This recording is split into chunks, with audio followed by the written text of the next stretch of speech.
بسم الله الرحمن الرحيم ياسين والقرآن الحكيم إنك لمن المرسلين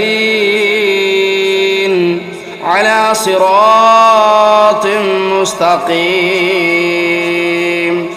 تنزيل العزيز الرحيم لتنذر قوما ما أنذر آباؤهم فهم غافلون لقد حق القول على أكثرهم فهم لا يؤمنون إنا جعلنا في أعناقهم أغلالا فهي إلى الأذقان فهم مقمحون وجعلنا من بين أيديهم سدا ومن خلفهم سدا فأغشيناهم فهم لا يبصرون وسواء عليهم أنذرتهم أم لم تنذرهم لا يؤمنون إنما تنذر من اتبع الذكر وخشي الرحمن بالغيب فبشره بمغفرة وأجر كريم إنا نحن نحيي الموتى ونكتب ما قدموا وآثارهم وكل شيء أحصيناه في إمام مبين واضرب لهم مثلا أصحاب القرية إذ جاءها المرسلون إذا أرسلنا إليهم اثنين فكذبوهما فعززنا بثالث فقالوا إنا إليكم مرسلون قالوا ما أنتم إلا بشر مثلنا وما أنزل الرحمن من شيء إن أنتم إلا تكذبون قالوا ربنا يعلم إنا إليكم لمرسلون وما علينا إلا البلاغ المبين قالوا إنا تطيرنا بكم لئن لم تنتهوا لنرجمنكم وليمسنكم منا عذاب عليم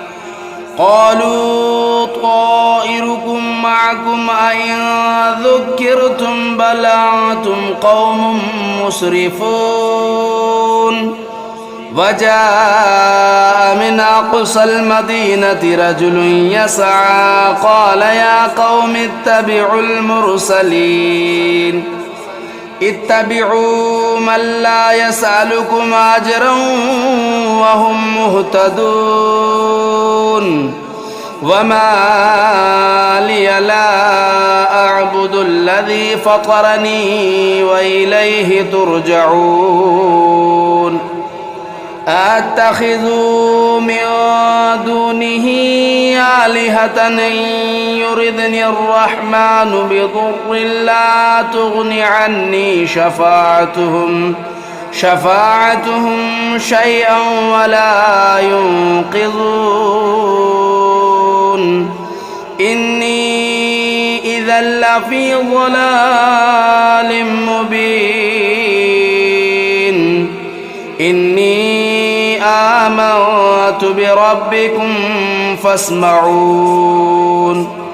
قيل ادخل الجنة قال يا ليت قومي يعلمون بما غفر لي ربي وجعلني من المكرمين وما أنزلنا على قومه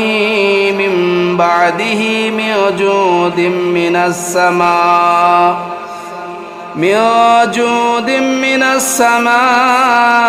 وما كنا منزلين إن كانت إلا صيحة واحدة فإذا هم خامدون يا حسرة على العباد ما يأتيهم من رسول إلا كانوا به يستهزئون ألم يروا كم أهلكنا قبلهم من القرون أنهم إليهم لا يرجعون وإن كل لما جميع لدينا محضرون وآية لهم الأرض الميتة أحييناها وأخرجنا منها حبا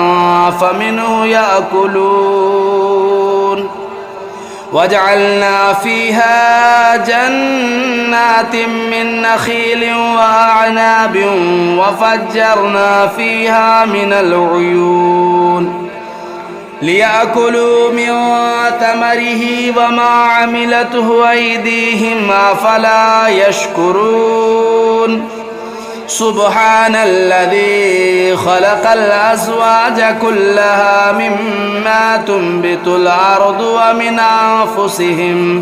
ومن أنفسهم ومما لا يعلمون وآية لهم الليل نسلخ منه النهار فإذا هم مظلمون والشمس تجري لمستقر لها ذلك تقدير العزيز العليم والقمر قدرناه منازل حتى عاد كالعرجون القديم لا الشمس ينبغي لها أن تدرك القمر ولا الليل سابق النهار وكل في فلك يسبحون وآية لهم أنا حملنا ذريتهم في الفلك المشحون وخلقنا لهم من مثله ما يركبون وإن نشأ نغرقهم فلا صريخ لهم ولا هم ينقذون إلا رحمة منا ومتاعا إلى حين وإذا قيل لهم اتقوا ما بين أيديكم وما خلفكم لعلكم ترحمون وما تأتيهم من آية من آيات ربهم إلا كانوا عنها معرضين وإذا قيل لهم أنفقوا مما رزقكم الله قال الذين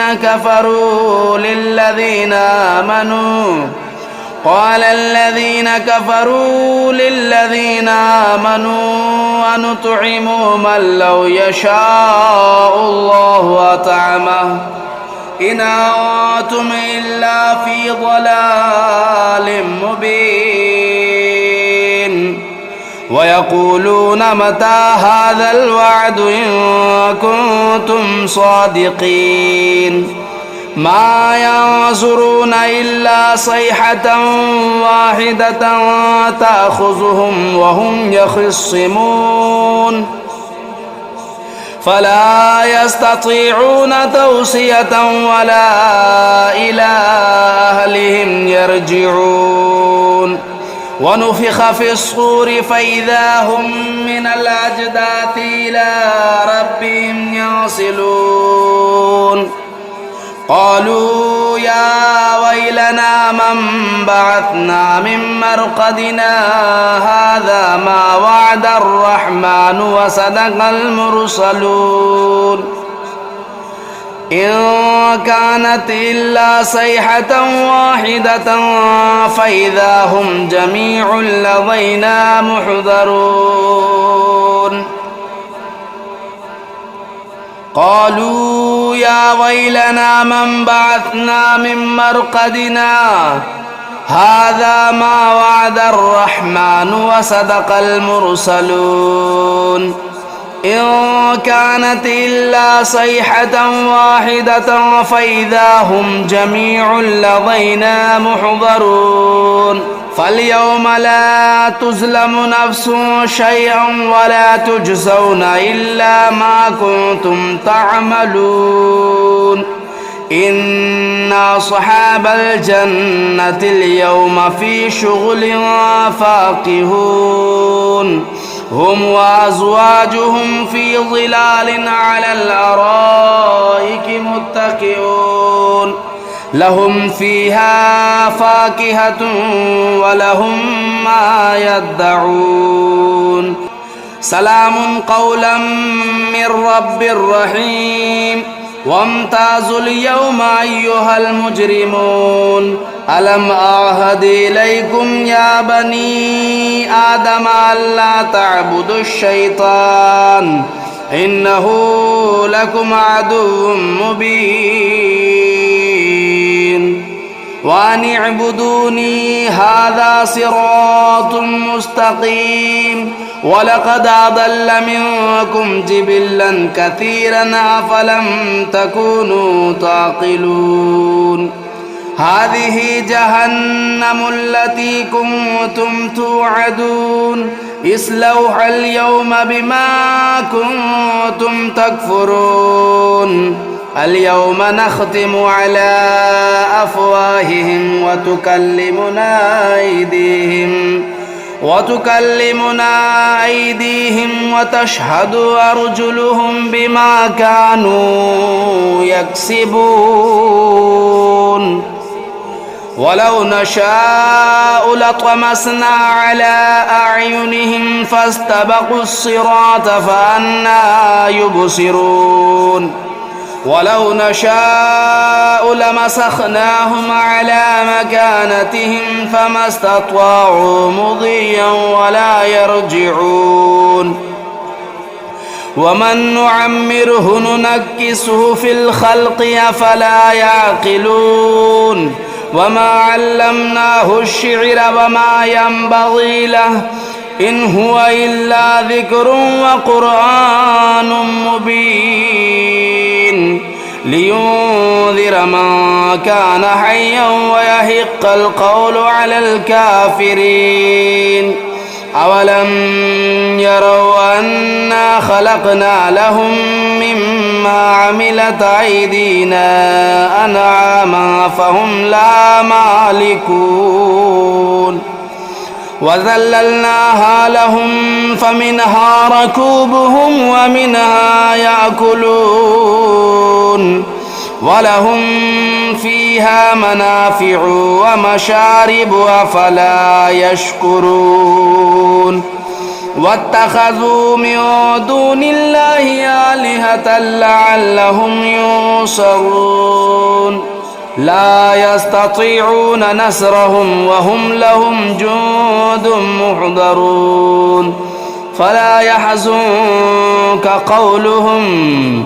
إنا نعلم ما يسرون وما يعلنون أولم ير الإنسان أنا خلقناه من نطفة فإذا هو خصيم مبين وضرب لنا مثلا ونسي خلقه قال من يحيي العظام وهي رميم قل يحييها الذي أنشأها أول مرة وهو بكل خلق عليم الذي جعل لكم من الشجر الأخضر نارا فإذا أنتم منه توقدون أوليس الذي خلق السماوات والأرض بقادر على أن يخلق مثلهم بلى وهو الخلاق العليم إنما أمره إذا أراد شيئا أن يقول له كن فيكون فسبحان الذي بيده ملكوت كل شيء وإليه ترجعون. بسم الله الرحمن الرحيم. الرحمن علم القرآن خلق الإنسان علمه البيان. الشمس والقمر بحسبان والنجم والشجر يسجدان. والسماء رفعها ووضع الميزان ألا تطغوا في الميزان وأقيموا الوزن بالقسط ولا تخسروا الميزان. والأرض وضعها للأنام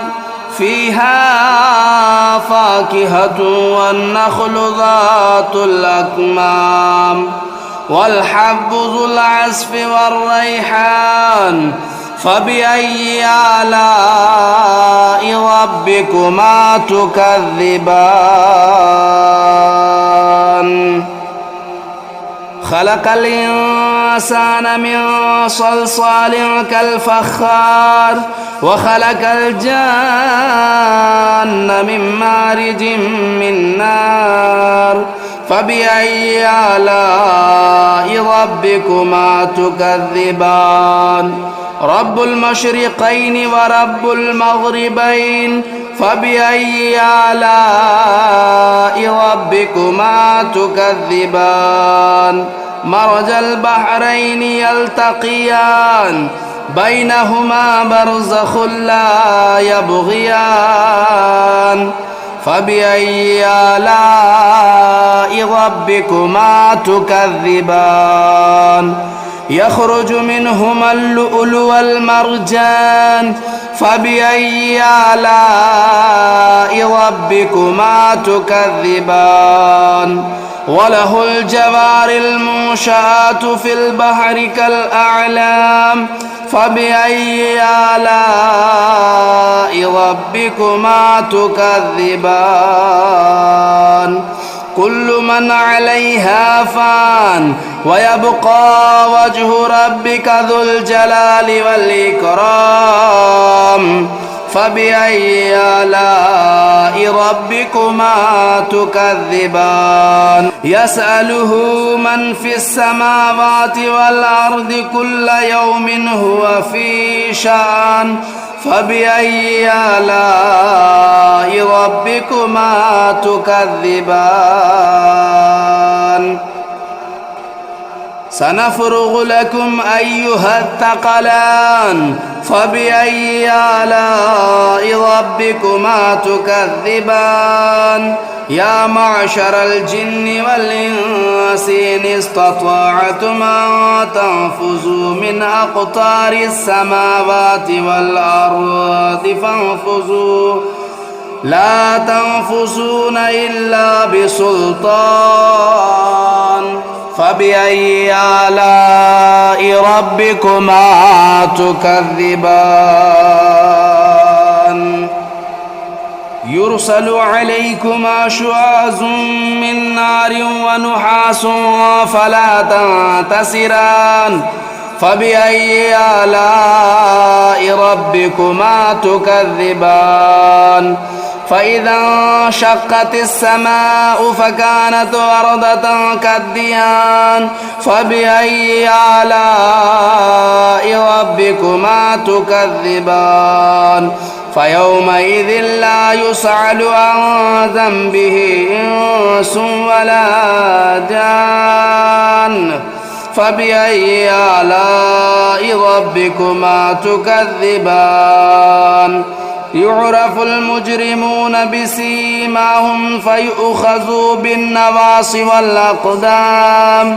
فبأي آلاء ربكما تكذبان.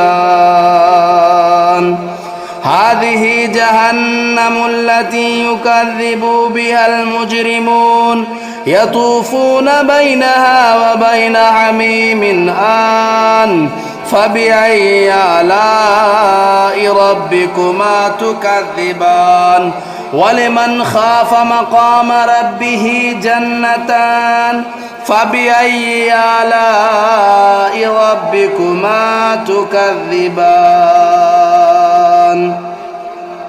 ذواتا أفنان فبأي آلاء ربكما تكذبان فيهما عينان تجريان فبأي آلاء ربكما تكذبان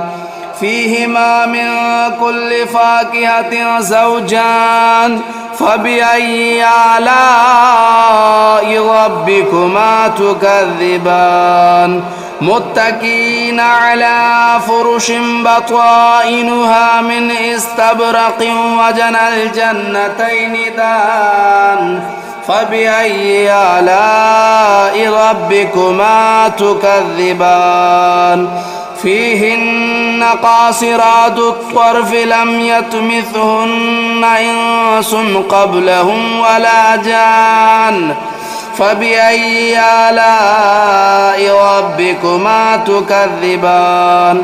كأنهن الياقوت والمرجان فبأي آلاء ربكما تكذبان هل جزاء الإحسان إلا الإحسان فبأي آلاء ربكما تكذبان ومن دونهما جنتان فبأي آلاء ربكما تكذبان مدهامتان فبأي آلاء ربكما تكذبان فيهما عينان نداختان فبأي آلاء ربكما تكذبان فيهما فاكهة والنخل والرمان فبأي آلاء ربكما تكذبان فيهن خيرات حسان فبأي آلاء ربكما تكذبان حور مقصورات في الخيام فبأي آلاء ربكما تكذبان لم يطمثهن إنس قبلهم ولا جان فبأي آلاء ربكما تكذبان متكئين على رفرف خضر وبخري حسان فبأي آلاء ربكما تكذبان تبارك اسم ربك ذو الجلال والإكرام بسم الله الرحمن الرحيم تبارك الذي بيده الملك وهو على كل شيء قدير الذي خلق الموت والحياة ليبلوكم أيكم أحسن عملا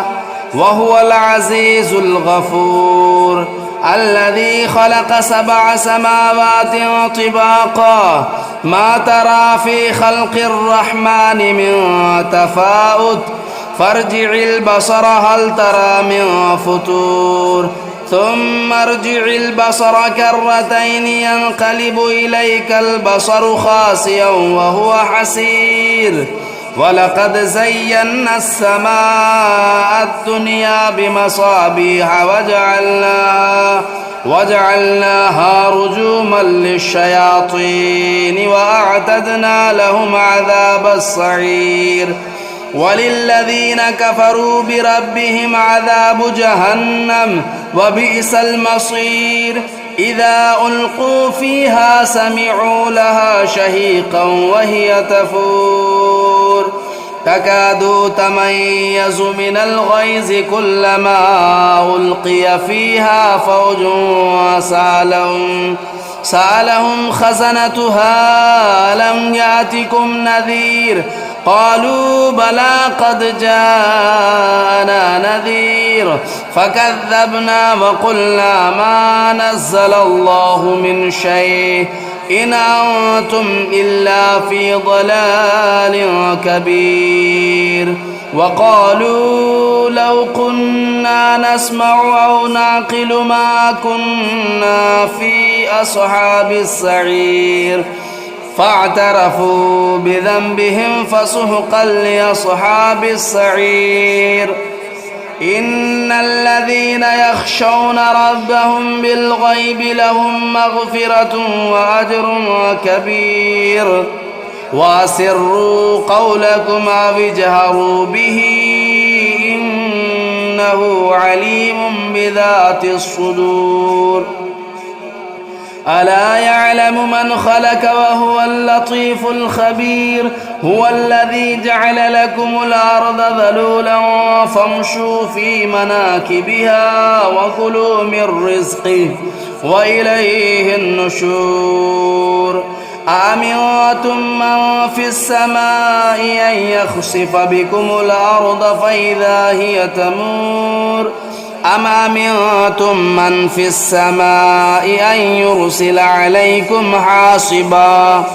فستعلمون كيف نذير ولقد كذب الذين من قبلهم فكيف كان نكير أولم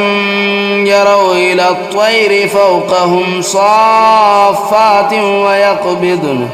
ما يمسكهن إلا الرحمن إنه بكل شيء بصير أمن هذا الذي هو جند لكم ينصركم من دون الرحمن إن الكافرون إلا في غرور أمن هذا الذي يرزقكم إن أمسك رزقه بل لجوا في عتو ونفور أفمن يمشي مكبا على وجهه أهدى أمن يمشي سويا على صراط مستقيم قل هو الذي أنشأكم وجعل لكم السمع والأبصار والأفئدة قليلا ما تشكرون قل هو الذي ذرأكم في الأرض وإليه تهشرون ويقولون متى هذا الوعد إن كنتم صادقين قل إنما العلم عند الله وإنما أنا نذير مبين فلما رأوه زلفة سيئت وجوه الذين كفروا وقيل هذا الذي كنتم به تدعون قل أرأيتم إن أهلكني الله ومن معي أو رحمنا فمن يجير الكافرين من عذاب أليم قل هو الرحمن آمنا به وعليه توكلنا فستعلمون من هو في ضلال مبين قل أرأيتم إن أصبح ماؤكم غورا فمن يأتيكم بماء معين